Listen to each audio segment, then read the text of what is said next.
রাজধানীর বসুন্ধরা আবাসিক এলাকায় গিয়ে বেসরকারি বিশ্ববিদ্যালয়ের একদল শিক্ষার্থীর তোপের মুখে পড়েন জাতীয় নাগরিক পার্টির মুখ্য সংগঠক সার্জিস আলম।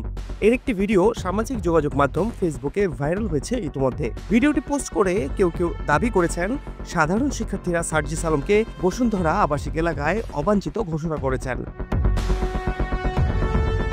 ফেসবুকে বিভিন্ন অ্যাকাউন্ট থেকে এই ঘটনার একটি ভিডিও পোস্ট করা হচ্ছে। ক্যাপশনে লেখা হচ্ছে, এনসিপিতে বেসরকারি বিশ্ববিদ্যালয়ের শিক্ষার্থীদের বঞ্চিত করার পর সার্জিস আলম এসেছিলেন বসুন্ধরা আবাসিক এলাকায় তার অনুসারীদের নিয়ে শোডাউন দিতে। এ খবর শুনে নর্থ সাউথ ইউনিভার্সিটি আইইউবির সাধারণ শিক্ষার্থীরা জড়ো হয়ে সার্জিসের অনুসারীদের উপর চড়াও হন।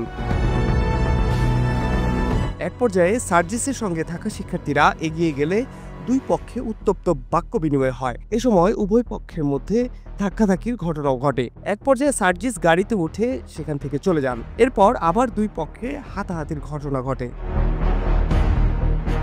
এদিকে ভিডিওটি ভাইরাল হওয়ার পর ঘটনার ব্যাখ্যা করে ফেসবুকে নিজের ভেরিফাইড অ্যাকাউন্টে একটি স্ট্যাটাস দিয়েছেন সার্জিস আলম, যেখানে এই ঘটনায় ছাত্রদলের সেন্ট্রাল নেতা আহমেদ শাকিল জড়িত বলে দাবি করেছেন তিনি।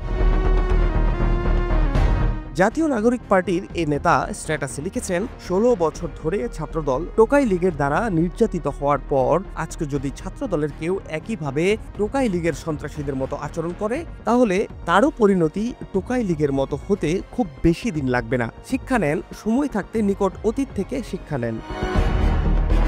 দুই পক্ষের এই হাতাহাতির ঘটনাকে ভিন্ন খাতে নিয়ে নর্থ সাউথের সাধারণ শিক্ষার্থীদের নাম ব্যবহার করা হচ্ছে, যা বিশ্ববিদ্যালয়টির শিক্ষার্থীদের জন্য বিব্রতকর ও মানহানিকর। শিক্ষার্থীরা এই ঘটনার মাধ্যমে আবারও ক্যাম্পাস ভিত্তিক রাজনীতি নিয়ে তাদের আশঙ্কার কথা জানিয়েছেন।